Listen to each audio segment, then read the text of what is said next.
We're back to the last chapter now of The Last Battle. Farewell to Shadowlands. Look, that looks like Reba Cheap. If one could run without getting tired, I don't think one would often want to do anything else. But there might be special reasons for stopping, and it was a special reason which made Eustace presently shout, "I say, steady! Look what we're coming to!"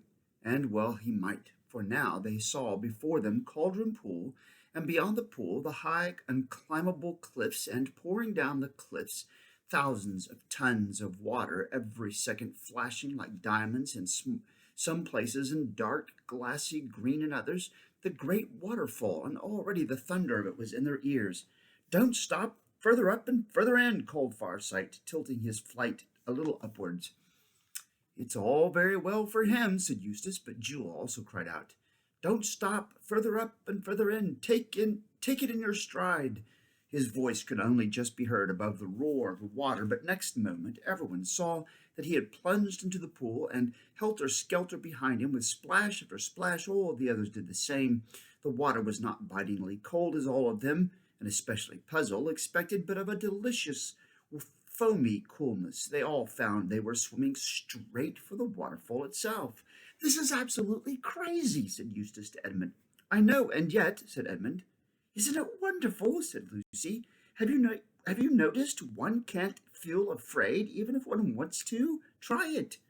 "By Jove, one can't," said Eustace after he had tried. Jill reached the foot of the waterfall first, but Tyrion was only just behind him. Jill was last, so she could see the whole thing better than the others. She saw something white moving steadily up the face of the waterfall. The white thing was a unicorn. You couldn't tell whether he was swimming or climbing, but he moved on higher and higher. The point of his horn divided the water just above his head, and it cascaded out in two rainbow-colored streams all round his shoulders. Just behind him came King Tyrion. He moved his legs and arms as if he were swimming, but he moved straight upwards as if one could swim up a wall. What looked funniest was the dogs. During the gallop they had not been at all out of breath, but now as they swarmed and wriggled upwards, there was plenty of spluttering and sneezing among them. That was because they would keep on barking, and every time they barked they got their mouths and noses full of water. But before Jill had time to notice all these things fully, she was going up the waterfall herself. It was the sort of thing that would have been quite impossible in our world. Even if you hadn't been drowned, you would have been smashed to pieces by the terrible weight of water against the countless jags of rock. But in that world you could do it. You went on and up, and all kinds of reflected lights flashed at you from the water, and all manner of colored stones flashing through it, till it seemed as if you were climbing up light itself. And always higher and higher, till the sense of height would have terrified you if you could be terrified, but here it was only gloriously exciting. And then at last one came to the lovely smooth green curve in which the water poured over the top, and found that one was out on the level river above the waterfall. The current was racing away behind you, but you were such a wonderful swimmer that you could make headway against it. Soon they were all on the bank, dripping but happy. A long valley opened ahead, and great snow mountains, now much nearer, stood up against the sky. "Further up and further in," cried Jewel, and instantly they were off again. They were out of Narnia now, and up into the western wild, which neither Tyrion nor Peter nor even the eagle had ever seen before. But the Lord Diggory and the Lady Polly had. "Do you remember? Do you remember?" they said, and said it in steady voices too, without panting, though the whole party was now running faster than an arrow flies. "What, Lord," said Tyrion, "is it then true, as stories tell, that you two journeyed here on the very day the world was made?" "Yes," said Diggory, "and it seems to me as if it were only yesterday." "And on a flying horse?" asked Tyrion. "Is that part true?" "Certainly," said Diggory, but the dogs barked, "Faster, faster, woof, woof." So they ran faster and faster till it was more than flying than running, and even the eagle overhead was going no faster than they, and they went through winding valley after winding valley, and up the steep sides of hills, and faster than ever down the other sides, following the river, and sometimes crossing it and skimming across mountain lakes as if they were living speedboats, till at last, at the far end of one long lake, which looked as blue as a turquoise, they saw a smooth green hill. Its sides were as steep as the sides of a pyramid, and round the very top of it ran a green wall.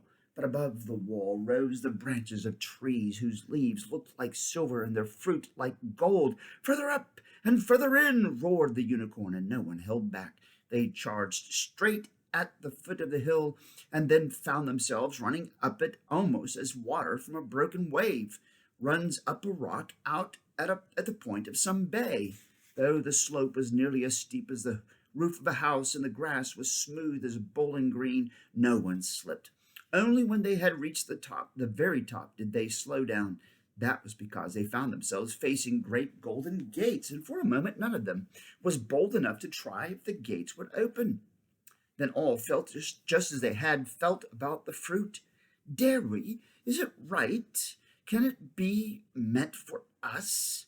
But while they were standing thus, a great horn, wonderfully loud and sweet, blew from somewhere inside that walled garden, and the gate swung open, and Tyrion stood holding his breath and wondering who would come out, and what came out was the last thing he had expected: a little, sleek, bright-eyed, talking mouse, with a red feather stuck in a circlet on its head, and its left paw resting on a long sword. It bowed a most beautiful bow, and said in its shrill voice, "Welcome in the lion's name. Come further up and further in." Then Tyrion saw King Peter and King Edmund and Queen Lucy rush forward to kneel down and greet the mouse, and they all cried out, "Reap-a-cheep!" And Tyrion breathed fast with the sheer wonder of it, for now he knew that he was looking at one of the great heroes of Narnia, Reap-a-cheep the mouse, who had fought at the great battle of Baruna, and afterwards sailed to the world's end with King Caspian the seafarer. But before he had had much time to think of this, he felt two strong arms thrown about him, and felt a bearded kiss on his cheek, and heard a well-remembered voice saying, "What, lad? Art thicker and taller since I last touched thee?" It was his own father, the good King Erlion, but not as Tyrion had seen him last when they brought him home pale and wounded from his fight with the giant, nor even as Tyrion remembered him in his last years, his later years, when he was a gray-headed warrior. This was his father, young and merry as he could just remember him from very early days, when he himself had been a little boy playing games with his father in the castle garden at Cair Paravel. Just before bedtime on summer evenings, the very smell of the bread and milk he used to have for supper came back to him. Jewel thought to himself, "I will leave them to talk for a little, and then I will go and greet the good King Erlion. Many a bright apple did he give me when I was but a colt." But next moment he had something else to think of, for out of the gateway there came a horse so mighty and noble that even a unicorn might feel shy in its presence, a great winged horse. It looked a moment at the Lord Diggory and the Lady Polly, and neighed out, "What, cousins?" And they both laughed, "Fledge, good old Fledge," and rushed to kiss it. But by now the mouse was again urging them to come in. So all of them passed in through the golden gates into the delicious smells that blew towards them out of that garden, and into the cool mixture of sunlight and shadow under the trees, walking on springy turf that was all dotted with white flowers. The very first thing which struck everyone was that the place was far larger than it had seemed from outside, but no one had time to think about for people were coming up to meet the newcomers from every direction. Everyone you had ever heard of, if you knew the history of those countries, seemed to be there. There was Glimfeather, and the Owl, and Puddleglum, and the Marshwiggle, and King Rilian the Disenchanted, and his mother, the Star's daughter, and his great father Caspian himself, and close beside him were the Lord Drinian, and the Lord Byrne, and Trumpkin the dwarf, and Truffle Hunter, the good Badger with Glenstorm, the centaur, and 100 other heroes of the great war of deliverance. And then from another side came Kor, the king of Archenland, with King Lune his father and his wife Queen Aravis, and the brave Prince Corin Thunderfist his brother, and Bree the horse, and Hwin the mare. And then, which was a wonder beyond all wonders to Tyrion, there came from further away in the past the two good beavers and Tumnus the fawn, and there was greeting and kissing and handshake, and old jokes revived.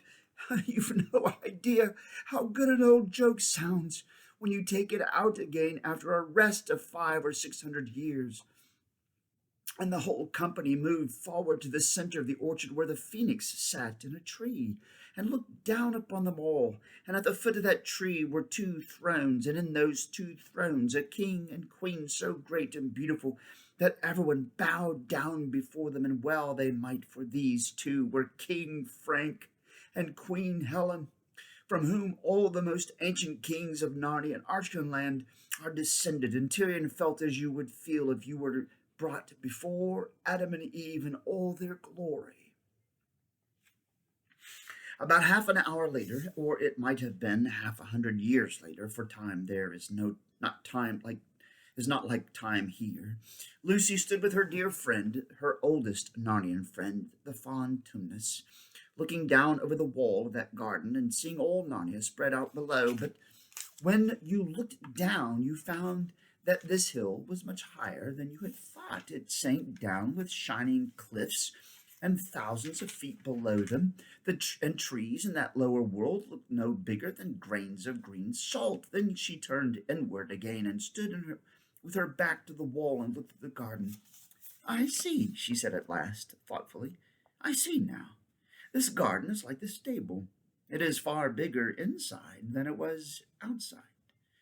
Of course, daughter of Eve, said the fawn.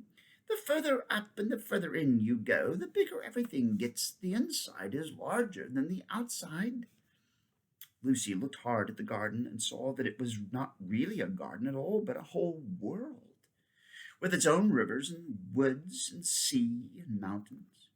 But they were not strange. She knew them all. I see, she said. This is still Narnia, and more real and more beautiful than the Narnia down below, just as it was more real and more beautiful than the Narnia outside the stable door. I see. World within world, Narnia within Narnia. Yes, said Mr. Tumnus, like an onion, except that as you continue to go in and in, each circle is larger than the last. And Lucy looked this way and that, and soon found that a new and beautiful thing had happened to her. Whatever she looked at, however far away it might be, once she had fixed her eyes steadily on it, became quite clear and close, as if she were looking through a telescope. She could see the whole southern desert, and beyond it to the great city of Tashpan. To eastward she could see Cair Paravel on the edge of the sea, and every window of the room that had once been her own, and the very window of the room that had once been her own. And far out to sea she could discover the islands, island after island to the end of the world, and beyond the end, the huge mountain which they had called Aslan's country. But now she saw that it was part of a great chain of mountains which ringed round the whole world, and in front of her it seemed to come quite close. Then she looked to her left and saw what she took to be a great bank of mighty colored cloud, cut off from them by a gap. But she looked harder and saw that it was not a cloud at all, but a real land. And when she had fixed her eyes on one particular spot of it, she at once cried out, Peter, Edmund, come and look, come quickly. And they came and looked, for their eyes also had become like hers. Why, exclaimed Peter, it's England. And that's the house itself, Professor Kirk's old home in the country where all our adventures began. I thought that house had been destroyed, said Edmund. So it was, said the fawn, but you are now looking at the England within England, the real England, just as this is the real Narnia, and in that inner England no good thing is destroyed.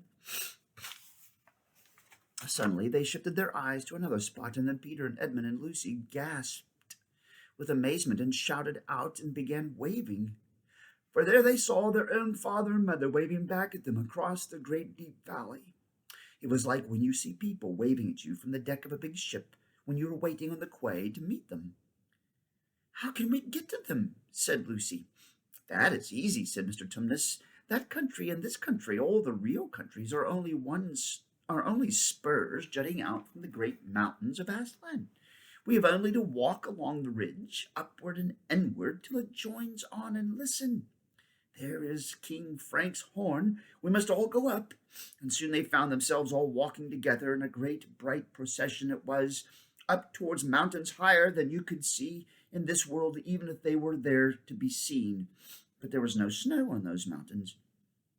There were forests and green slopes and sweet orchards and flashing waterfalls, one above the other, going up forever, and the land they were walking on grew narrower all the time, with a deep valley on each side, and across that valley the land, which was the real England, grew nearer and nearer. The light ahead was growing stronger. Lucy saw that a great series of many-colored cliffs led up in front of them like a giant staircase, and then she forgot everything else because Aslan himself was coming, leaping down from cliff to cliff like a living cataract of power and beauty, and the very first person whom Aslan called to was Puzzle the donkey. You never saw a donkey look feebler and sillier than Puzzle did as he walked up to Aslan, and he looked beside Aslan as small as a kitten looks beside a Saint Bernard. The lion bowed down his head and whispered something to Puzzle, at which his long ears went down. But then he said something else, to which the ears perked up again. The humans couldn't hear what he had said either time. Then Aslan turned to them and said, "You do not yet look so happy as I mean you to be." Lucy said, "We're so afraid of being sent away, Aslan, and you have sent us back into our own world so often." "No fear of that," said Aslan. "Have you not guessed?" Their hearts leaped, and a wild hope rose within them. "There was a real railway accident," said Aslan softly. "Your father and mother and all of you are, as you used to call it in the Shadowlands, dead. The term is over. The holidays have begun. The dream is ended. This is the morning." And as he spoke, he no longer looked at them like a lion, but the things that began to happen after that were so great and beautiful that I cannot write them. And for us, this is the end of all the stories. And we can most truly say that they all lived happily ever after, but for them, it was only the beginning of the real story. All their life in this world and all their adventures in Narnia had only been the cover and the title page. Now, at last, they were beginning chapter 1 of the great story, which no one on earth has read, which goes on forever, in which every chapter is better than the one before. Wow. And that is the last battle. Bye.